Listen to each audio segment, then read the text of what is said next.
Okay, so this fuzzy k-means or sometimes c-means clustering. What is this fuzzy k-means or c-means?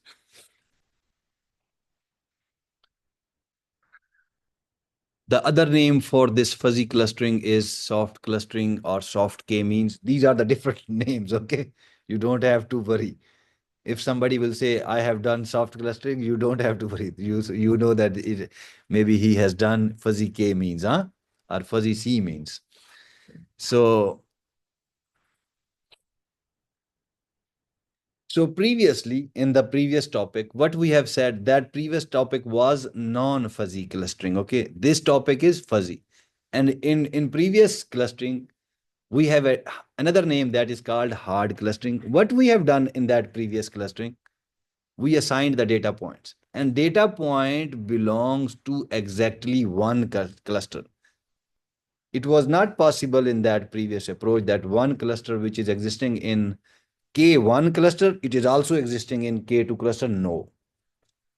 But now in this fuzzy K means or C means clustering, data point can belong to more than one clusters. This is what the fuzzy clustering is called.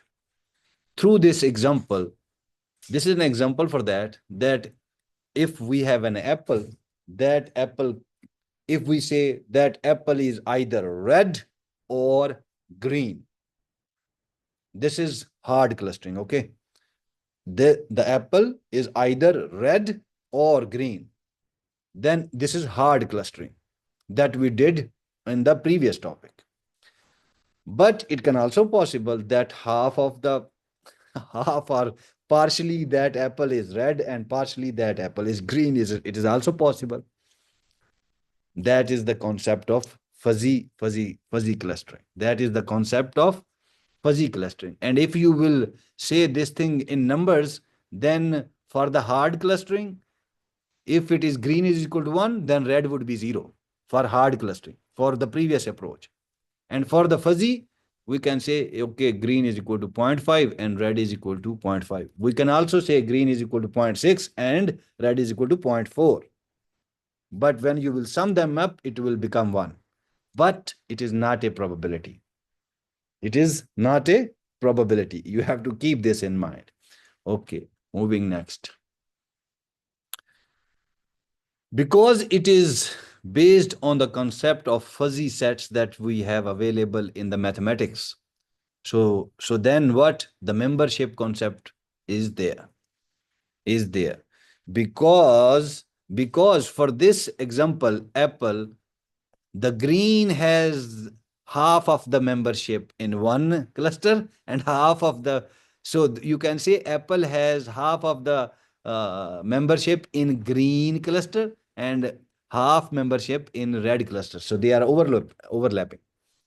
So anyhow, so this overlapping of clusters, you can judge through this membership value of the data points. So now in fuzzy clustering, k means or c means whatever, we will have the data points, but those data points will have some membership values.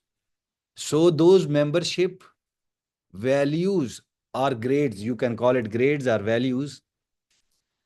So these membership values will be assigned to each data point with respect to each cluster. So if you will have more than one cluster, K1, K2, K3, and if you have data points first outside or whatever, then you will take one data point. And if you are going to assign it with the K1, then you will have also the membership value for that data point. So you will have two values. Membership value for that single point, you will have the membership value and maybe its distance value. Okay, you will have two things.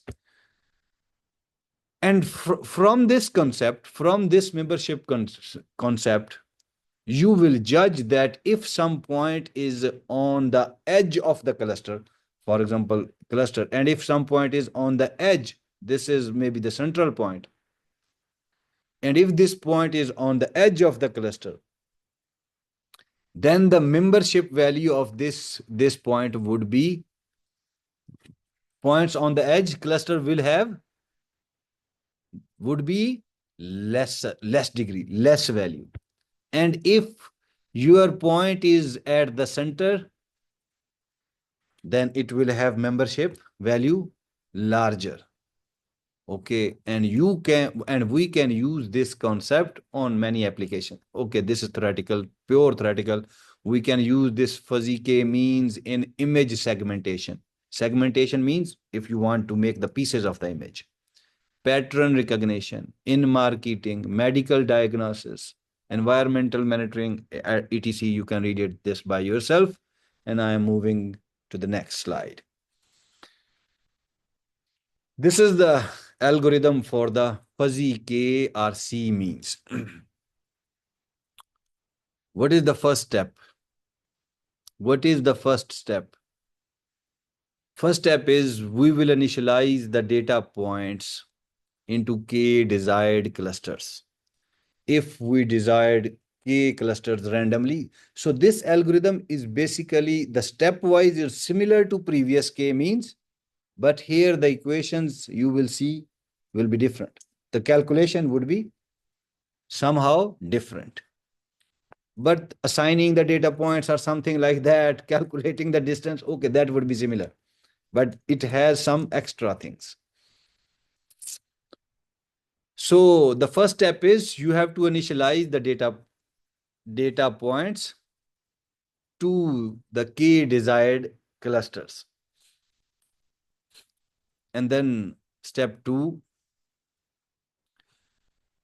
step 1 is saying, I have this thing in mind that I want K clusters. But first thing is you have to, if I'm saying you have to plot that data points, then the first step is you have to throw your points on that visual chart. That is what you can say initialization if you want to see that. For example, in this here, this is the initialization. We plotted all those data points on this chart. On this chart, we plotted. So this is what that step is saying. This is what that step is saying. Initialize the data points where you want to put your K desired clusters randomly. Initialize those points randomly. And then step number 2, find out the centroids V using this formula. I want K clusters, but now, for example, K can be 5 or 10 or what, but now you have to find the centroids of those. How I can find through this equation? Central point of those clusters through this equation. What it is saying? For example, I can say Vij is equal to sigma 1 to n. This is gamma. This is gamma symbol. IKM. M here, M has the value 2. And M is what? M is the fuzziness parameter or fuzziness variable, you can say. This is a fuzzy variable here, okay? And it has the value what? 2. It means that whatever it will be, I will take the square of it. I will take the square of it. Okay. So if this gamma is what? Gamma is basically representing membership value of the data points. So this is not a data point. This is the membership value of the data point. And this gamma is a variable. This gamma is a variable. It can be gamma 1, gamma 1, 2, gamma 1, 3. We will see when we will run this algorithm. We will see. And then gamma 1, we will have some value, like we did some example in the previous topic. We will have some value, and that value we will take the square of it. M means 2. We will take the square of it.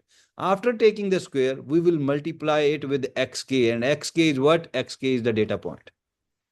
Xk is what? The data point. So we are multiplying the membership value, taking its square, and then multiplying it with the value of the data point. Okay. You will do it with one data point, then for the second data point, for the third data point, and you are summing them up also. And finally, you are dividing it with what? Gamma IKM. That is the same this is the same unit. Whatever the membership values that you have, okay, this M means their square of the membership value. Square of the first membership value plus square of the second membership value plus square of the third membership value. After adding all that, we are dividing this numerator with that value. You will see how we will do that in some example. That example is coming next. But this is what this equation is saying. So at least you have an idea from this equation that this is the data point and this is the membership value of that data point. We are taking the square of that value and then we are multiplying with the data point. So this is you have to do for all the data points one by one. And then you have to sum them up. And I've already explained it. Now, step number 3.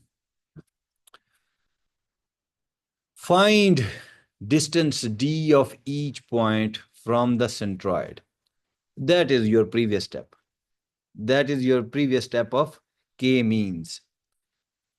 We have to find the distance of the data point from the centroid.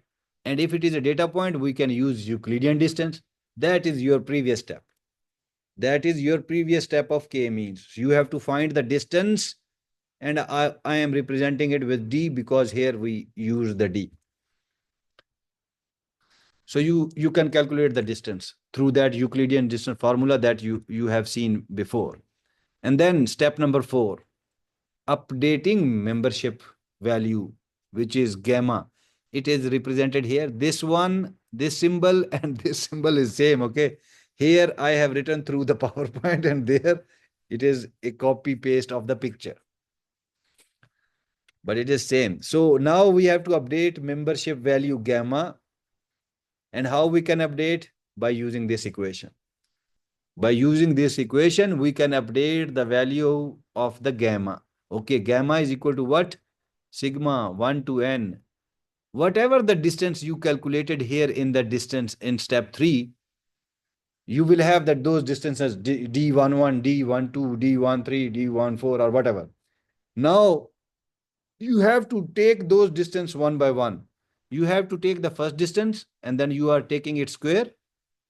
And then you are maybe you are dividing it with itself or the coordinate, the second coordinate. So this equation is about the distance values that you have calculated here in the step 3. Those distances can be D11, D12, D13, what you will see in the example. And what it means, you will take the first distance divided by first distance, or you will take the first distance divided by the next coordinate distance. And in this way, you will go on for all the distance values that you have calculated in step 3. And it has the power 1 over m minus 1. M is 2. So 2 minus 1 is 1. 1 over 1 is khalas. Everything is cancelled. Huh? And then it has the power minus 1. You can say it 1 over. You can write it in fractions or whatever. It's up to you. So this is step 4. Here we are updating the value of the gamma. And step 5 is what? Repeat step 2 to 4 from this step. So we will go back to this step 2 and 4.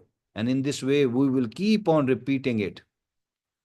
Until what? Until a constant value of the membership will reached. So you will get the membership values here. And when you will have no change in the membership values seen, if you will see no change in the membership values, that means now you are getting constant membership values. So you can stop here, or the difference is less than the threshold value, or you can introduce by your own. You can introduce some small value 0.0001. It's up to you, any threshold value. And then you have this updated membership value that you have calculated at time t plus 1. And then you have some previous membership value at time t in the previous step. Now you can take the difference of t plus 1 with this t. And if this difference is meeting your threshold, then you can also make this algorithm exit. Then you can also make this algorithm exit. And there should be some other possibility, which it is your design. It is your design, okay? It is your condition. And okay, then the algorithm will exit. Actually, algorithm is finished here. Step 6 is extra. Defuzzify the obtained membership values. Defuzzify. So here you will have the membership values from 1 to maybe 20 or 25 or many membership values for all the data points. Defuzzify normally gives you only one numeric value for all those values, okay? So that's why there are different techniques, 20, 25, maybe 30 different techniques, how you can defuzzify many values into one numeric value. So you can do simply what? For all the membership values, you can take the union. Union means summation, huh? And then you have one value. This is one technique. This is one simple technique. So you can apply any technique. So this is the algorithm now. Now I'm asking you, I should have to stop, or it is 1, 2, 3, two slides only. 1, 2, 2 slides only, and then this is the source code. I will allot it to you and then finish. So now I am asking you, should I continue? And then it will be finished. Okay. Now I know that. So that's why I have gave you this offer.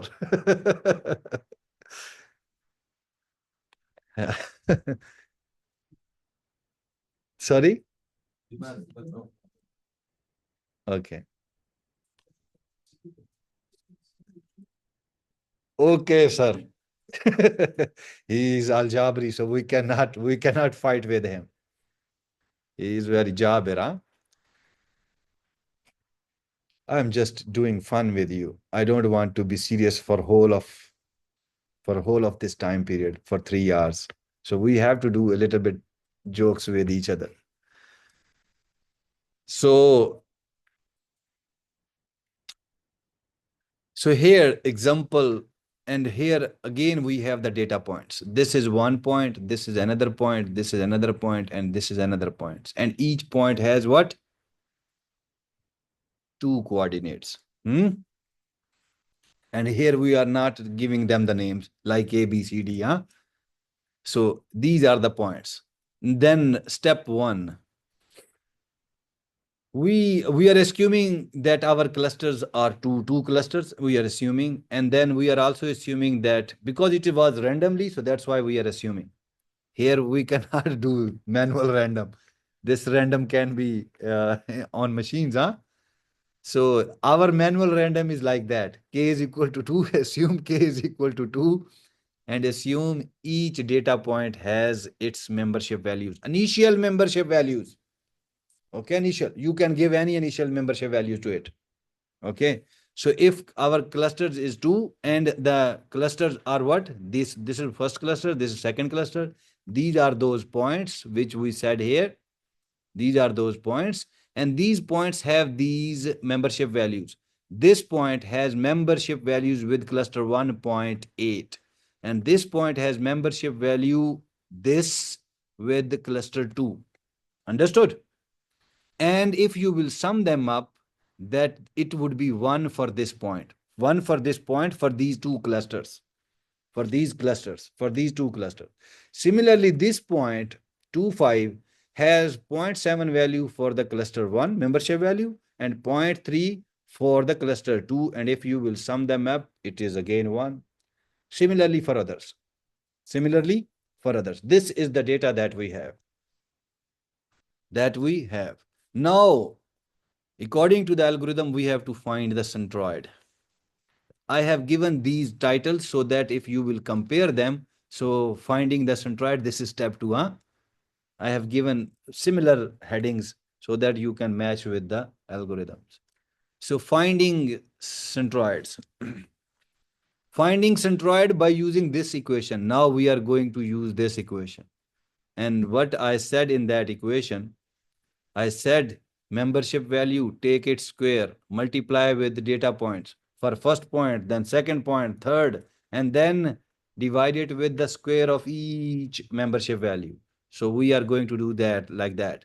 So here V11, here V11. So I will take, this is the gamma value, membership value. So 0.1, take its square according to the equation. Take its square, this is the square. Multiply with its data point, that is that one. Plus, now with the next, take this membership value 0.7, multiply its first. Here, take it and multiply with the first. Take this first and multiply with the, take its square and multiply with the first, which is mentioned here. And now take this one, take its square according to the equation and multiply it with the first coordinate, which is mentioned here. And similarly for this one with the first one, this is called V11. Or you can say cluster 1 with the first coordinate, huh? And then divide it, and then divide it. Okay, the multiplication, divide it with what? Divide it with the membership squares, this unit only. Yeah. So this, you can say this unit only from all these arithmetics, or you can say 0.1, 0.8 square plus 0.7 square plus 0.2 square plus 0.1 square. This is all written here. And when you will calculate it, you will get this value. I think it is clear. Clear? And now V12. V12. Now you will think, now you will do the same operation, but with the second coordinate value. Okay? With the second value. First, you have multiplied all these values with the first of each pair. Now you will multiply all these values with the second of all these pairs of coordinates. So multiply with these seconds, which you are seeing here. 0.8 square multiplied by this 3, which you are seeing here. And then 0.7 square multiplied by 5. And similarly for others. So you have these values here. Divided by these squares that you have already written.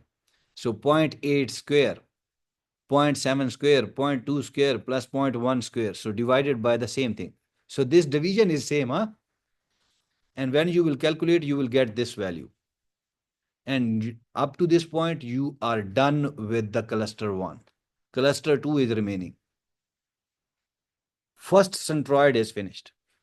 This is the first coordinate for the first centroid. This is the second coordinate of the first centroid, which is written here. This is first centroid, 1.568 and 4.051. These are the 2 points for that centroid. These are the 2 points for that centroid. And now you have to think for the second cluster. So V21, again, the same thing, 0.2 square multiplied by 1, 0.3 square multiplied by 2, 0.8 square multiplied by 4, 0.9 square multiplied by 7, divided by 0.2 square, 0.3 square, 0.8 square, 0.9 square, which is written here. And when you will calculate, you will get this value. And similarly, now multiply with the second coordinates, which is written here. And when you will calculate, you will get this value. So this V1 and V2 are the 2 coordinates for the first cluster. And these V2 and V22, these are the two points or 2 coordinates for the second cluster. And you can write them like that. 1.5, 4.0 here, and this 5.35 and 8 point here. So now these are also 2 points with the 2 coordinates, as you have these points with the 2 coordinates. But step 2 is finished. Step 2 is finished. Okay, now step 3. Finding Euclidean distance. This was mentioned here that in the step 3, you have to find the distance through the Euclidean distance. So finding Euclidean distance. Euclidean distance of what? We have to find the distance of each point from the centroid. From the centroid. Centroid we have calculated in previous step. And points we already have. Now we have to find the distance. We have to do what? We have to find the distance for each point from the centroid. And here, these are the centroid we have calculated. This is 1 point. This is another centroid with 2 points. This is, we have calculated. We have centroids and we have these points. So I pasted these points here so I don't have to go back. And I pasted these centroids here so that I don't have to go back. Okay. And this is the formula for the Euclidean distance. If you have 2 points, P and Q, and if P has P1 and P2, and if Q has 2 coordinates, Q1 and Q2, then you can write P1 minus Q1 square plus P2 minus Q2 square and their under root. This is the mathematical formula that we will use for finding the distance by using this Euclidean distance. And here we are going to calculate D11. What is this? So P1, so if you are going to calculate something between this point and this point, these are the 2 points you can say. This is the centroid and this is the point. So then P1 and Q1, and this is P2 and this is Q2. So 1 minus 1.5 and its square according to this equation, plus 3 minus 4.05 and its square, and under root is mentioned with this 0.5 because 1 over 2 means 0.5. When you will calculate, you will get this value. Similarly, D12. Now you have to consider this point with the second centroid. You have calculated the distance with this centroid, that is calculated. Now with the second centroid, again the point is 1. So D12. So from this one you can say this is for the point, and this 1 and 2 is for the centroids. First centroid, second centroid. So these are the ij, but I is what? I is representing point, and this j is representing clusters or whatever. So then, okay, 1. So then 1 minus 5, 3 square, and 3 minus 8, taking square 0.5, you will get this 6.79. But here we have presented only 2 distance values. You have to calculate the distance values for this point with these 2 centroids. You have to calculate the value of this point with these 2 centroids. You have to calculate the value of this point with these 2 centroids, and you can call them D21, D22, D31, D23, 41, 42. You have to calculate it by yourself. Okay? You have to calculate it by yourself. And then you will have all the distance values. Now, step number 4, updating membership values. Updating membership values. And how we can update? Through this formula, which is square of distance values. Okay, now we will use those previous distance values. And this is okay. In the equation, this is cancelled because our m is 2. We have only this one mainly. So now updating membership values. And here we are updating only for 0.13, which is the first point, which is the first point. The rest you have to calculate by yourself. So for 0.13, how we can update the membership values? So look over here. Gamma 11. This is for this D. Think over it. D, your value for D11 is 0.12. So this is cluster 1 and 2, and this is point 1. This 1 means point, your point is 1. Both of these distance values are for point 1, but for different centroids. And now if you have to calculate the membership, you have to calculate the membership for that centroid and also for that centroid. So that's why this gamma 1 means first centroid, this means second centroid. So here we are calculating how it is according to the equation. It is the square, d square. So I am taking this 1.2, taking its square divided by 1 point square with itself. First combination. You have to consider permutation. Permutation means how many possibilities are existing between these two pairs. So first element with first distance value with itself. This is the first possibility. 1.2 square divided by 1.2 square plus the sigma is available there in that equation plus 1.2 with the other. This is the other possibility. 1.2 square divided by 6.79 with the other possibility. And its power is what? Is 1. This is m. M is 2 minus 1, 1, 1, 1. This is cancelled. Okay. This is cancelled according to that equation previously. I said at that time. This m, this is that m. Okay. M is equal to 2. That is that mentioned here. There is no need to mention it. And minus 1. When you will calculate it, you will get this value. Now, we went in this way. Permutation means you have to consider all. You have to consider all the pairs.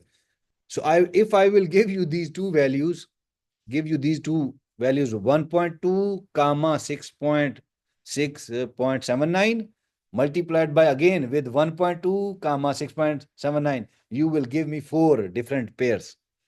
This is the first pair. This is the second pair. Now gamma 1, 2. You have to start from here in the opposite direction. 6.79 square divided 6.79 square. This is the first with itself. And then the second combination is with the other. 6.79 square divided by 1.2 square. And okay, this would be cancelled. And when you will calculate it, you will get this value. If you don't like this thing, if you have calculated the membership value for the first centroid, then you can calculate this point's membership value for the second centroid by subtracting this value from 1. And then you will have that answer, okay? From 1, because membership, if you will sum them up, we know that it is 1. And if you have calculated one membership of this data point, then the other is easy. Subtracting it from 1, you will have this value. And in this way, you can calculate. So this is gamma 11 and gamma 12. You can calculate gamma 21, 22, 31, 32, 41, 42 for all these points. And this is another pair. This is another pair. And this is another pair, as we are considering pair here, if you want to calculate all. And in this way, you will have your membership values. After that, you have to repeat step 2 to 4 from that previous step. Finding centroid again, 2 to 4. Step 3, step 4. Then you will come back again. You will repeat these steps 2 and 4 until some threshold, as I discussed in the previous k-means. If threshold is reached, okay, go out of this algorithm. Algorithm is finished now here. Step 6 is extra. Step 6 is extra. Because here you are getting too many membership values. Maybe 80, maybe 100, maybe something like that.